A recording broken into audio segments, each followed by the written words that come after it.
사람은 누구나가 처음처럼 회복되어지는 마음을 다 가질 거예요. 자, 그래서 우리가 회복해야 되는데 건강도 회복해야 되고 특별히 인간관계도 회복해야 됩니다. 그리고 재정적인 부분들, 또 신앙도 우리가 잃어버렸던 그 신앙을 회복해야 되는데, 단순히 그 회복은 내가 바란다라고 해서, 내가 소망한다라고 해서 회복이 되어지지는 않습니다. 회복이 되어지려고 하면 분명하게 성경에서는 뭐라고 말씀하고 있냐고 하면, 하나님 앞에서 회개를 했을 때부터 시작이 되어진다라고 느헤미야서에서 말씀하고 있는데, 한번 우리가 보도록 하겠습니다. 자, 1절을 보면 초막절 절기가 끝날 이틀 후입니다. 자, 24일에 이스라엘 자손이 다 모여서 뭐 했냐고 하면 금식하고 굵은 배를 입고 티끌을 무릎에 스매라고 얘기하고 있습니다. 자, 이 말이 뭐냐고 하면 이스라엘 백성들이 자신들의 죄와 자기 조상들의 죄를 슬퍼하고 회개하는 이 모습을, 자, 금식하고 굵은 배를 입고 티끌을 무릎에 썼던 이 표현을 통해 가지고 알 수 있죠. 왜 그러면 그들이 자신들의 죄가 생각이 나서 그 죄를 슬퍼하고 회개를 하게 되어졌냐고 하면, 초막절을 보낼 때 에스라가 율법을 일주일 내내 낭독을 하게 됩니다. 자, 그래서 율법을 들어가지고, 말씀을 들어가지고, 내가 살아왔던 것들, 우리 조상들이 살아왔던 것들이 죄인지 아닌지 분별하게 되어지고, 그러면서 뭡니까? 우리가 죄인임을 고백하게 되어지는 거예요. 자, 오늘 말씀에 보면 율법이 그들 마음에 들어왔을 때 제일 먼저 반응했던 게 회개하는 태도를 보입니다. 어떻게 해요? 금식하며 굵은 베옷을 입고 티끌을 물에 썼다라고 합니다. 자, 이것들은 남에게 보여주는 행동이 아니라 내 내면에서 흘러나오는 겁니다. 자, 그리고 첫 번째 금식. 내가 살아야 됨에 있어서 제일 중요한 게 먹는 거예요. 근데 그것들을 끊어버린다? 그러면 나는 더 이상 뭡니까? 내 힘으로 살아갈 수 없다라는 전제가 되어지는 거예요. 단순한 우리가 금식은 육체의 고통을 나에게 주는 게 아니라 내가 뭔가 영적으로 더 집중하기 위함입니다. 두 번째가 뭐냐고 하면 굵은 베옷인데, 정말 죄를 애통하는 마음으로 회개한다는 상징적인 옷입니다. 그리고 세 번째, 티끌을 무릎에 쓰면, 이 티끌은 먼지인데 흙이란 뜻입니다. 성경에는 이 흙이 여러 가지로 사용되어지는데, 첫 번째가 뭐냐고 하면 인간의 낮아짐, 인간의 유한성을 표현할 때 이 흙이라는 단어를 씁니다. 또 하나가 뭐냐고 하면 겸손이라는 거예요. 또 하나, 이 흙은 가치가 전혀 없기 때문에 연약함을 상징하는 거예요. 자, 그래서 우리가 회개를 할 때, 진정으로 회개할 때는 금식하며 굵은 베옷을 입고 티끌을 무릎에 쓰면서 우리가 회개를 하는데, 또 하나, 이 티끌은 내가 겸손함을 드러내기 때문에 하나님은 교만한 자와 함께 하시는 게 아니라 겸손한 자와 함께 하신다고 성경은 말씀하고 있죠. 자, 뭐냐고 하면 하나님의 은혜를 공급받을 수 있는 겸손함의 상징이라는 것들을 우리가 잘 알 수 있습니다. 이스라엘 백성들이 이 초막절을 보내는 동안에 학사 에스라가 이제 계속적으로 율법을 얘기를 합니다. 그 율법을 얘기할 때 그들이 율법을 듣고 뭡니까? 우리가 어떤 게 죄였고 어떤 게 죄가 아니었고, 그러면 우리가 나라가 없어지고 우리 조상들 때문에 이렇게 힘들어졌던 것들이 우리 조상들이 죄도 있었구나. 자꾸 아는 거예요. 알다 보니까 뭡니까? 그들이 회개를 하게 되어졌다는 것들을 우리가 잘 알 수 있습니다. 그들이 그냥 죄 고백만 한 것이 아니라 진짜로 그 죄를 떠나고 그 죄를 미워하는 마음으로 금식을 했다라는 거예요. 자, 중요한 거는, 제가 이 모든 얘기를 한 이유는 뭡니까? 말씀이 들어왔을 때 내가 죄가 무엇인지 깨닫게 되어지고 그 죄 때문에 내가 결국에는 회개하게까지 이른다라고 제가 말씀을 드렸습니다. 자, 분명히 율법은 죄를 깨닫게 하는 기능이 있다고 했어요. 결국 모든 사람의 본성은 죄를 가지고 태어납니다. 원죄. 그래서 우리가 그게 죄가 아닌지 죄인지 모르고 살아갈 뿐이지, 또 하나, 죄를 지으면서도 그것이 죄인지를 잘 몰라요. 왜냐하면 우리가 생각하는 죄는 세상적인 법에 어긋났을 때만 죄라고 생각합니다. 자, 그래서 우리가 보면 예수를 믿는 사람은 천국에 가고 예수를 믿지 않는 사람은 지옥에 간다라고 얘기합니다. 그 얘기 딱 들었을 때 아마 기분 좋은 사람은 아무도 없을 거예요. 지옥이라는 얘기를 들어서 내가 기분이 상하고 욱 올라온다는 거는 지옥에 있다는 걸 믿는 거잖아요. 그럼 천국에 있다는 거는 아는데 인정하기 싫은 거야. 그래서 우리가 예수를 믿지 않는 불신자들 향해서 빨리 회개할 것을 권면합니다. 그래서 천국 가자고 얘기하죠. 성경은 도덕적인, 법률적인 죄가 죄인이 아니라 하나님과 멀어지는 것들, 하나님의 뜻에 순종하지 않는 이 모든 것들이 뭐다? 죄라라고 분명하게 말씀하고 있어요. 그래서 죄를 정의하며 하사를 쏘는데 가능해서 벗어난 것이 죄라는 것들을 우리가 기억하셔야 됩니다.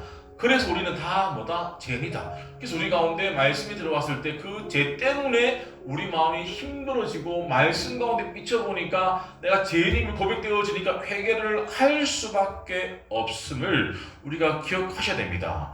요나스의 니느웨 사람들이 어떻게 해결을 하게 됐냐고 하면 요나가 자기가 볼 때는 자기 민족을 너무너무 괴롭힌 거예요. 그리고 이들이 하는 행악질을 보면 마땅히 벌받아서 없어져야 될 민족이라고 생각했다는 거예요. 너무 악하기 때문에.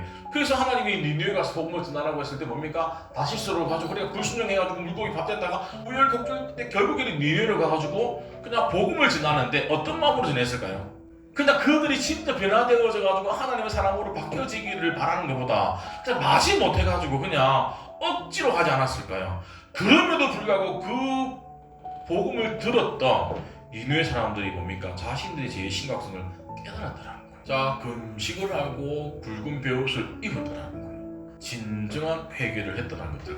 그런데 이게 소문이 나가지고 왕에게까지 들리게 된 거예요. 왕복을 벗고 굵은 베옷을 입고 제위에 왔다는 거예요. 앞에서 말했던 느헤미야랑 비슷한 상황이에요. 그러니까 결국에는 왕도 우리가 말씀을 들으니까 이게 죄인 줄 알았기 때문에 반응했다는 것들. 왜 그럴 수 있냐? 하나님의 말씀은 살아있고 활력이 있어 좌우의 어떤 검보다 예리하여 홍과 영과 간절과 골수를 찔러 쪼개기까지 하는 게 하나님 말씀이라는 거예요. 근데 그 말씀을 내가 듣지 않고 밀어내다 보면 뭡니까? 하나님의 말씀 내 속에 들어오지 않는다는 거예요. 들어오지 않으니까 내가 죄인임을 고백할 필요가 없는 거예요. 내가 죄인임을 모르니까 회개할 필요가 없는 거예요. 그러니까 결국에는 뭐다? 구원받은 사람이 아니라는 겁니다. 결론적으로는 내가 한 번도 회개한 적이 없다라고 하면 구원하고는 관계없고 내가 학습되어진 종교인이지 성도가 아니라는 거예요. 자, 그럼 우리가 회개를 했을 때 어떤 일이 일어나냐? 자, 제고만 하면 용서해 주신다는 거예요. 이것만큼 편한 게 어디 있습니까? 근데 우리가 재고백을 했을 때 그 죄를 돌이켜야 되는데 돌이킴 없이 그냥 주문해 오듯이 죄짓고 주문해 오고 죄짓고 주문해 오는 사람에게는 이 말씀이 해당이 안 된다는 거예요. 금식하는 마음으로 우리가 죄를 뒤집어 쓰듯이 베옷을 입듯이 그렇게 돌이켰을 때에 뭡니까? 우리 죄를 자백하면 그는 미쁘시고 의로우사 우리 죄를 사하시며 모든 불의에서 깨끗하게 하신다라고 성경은 말씀하고 있습니다. 자, 그러면 두 번째, 회개는 구별과 돌이킴이 반복 동시에 일어나야 되는 거예요. 자, 이전은 영적 회복의 핵심이 어떻게 시작되어졌냐? 첫 번째, 이방 사람들하고 절교를 시작했어요. 딱 선을 껐습니다. 그리고 나서 자기 죄와 조상의 죄의 허물을 자복하기 시작했죠. 결국에는 구별과 돌이킴이 돌아가야 되는데 이것을 세 가지 영적으로 교훈해 보면 첫 번째, 진정한 회개는 구별에서 시작되어지는데 어떻게 구별했냐?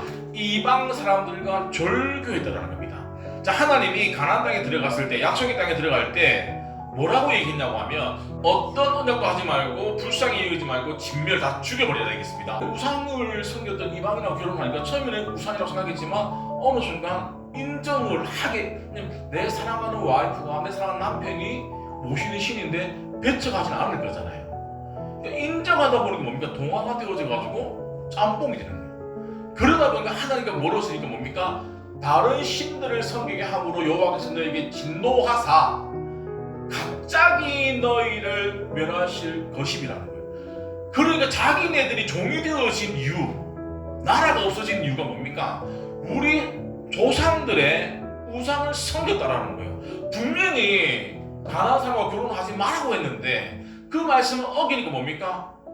우리가 지금 이 신세가 이 꼬라지라는 것들을 그들이 알게 되어졌다는 거예요.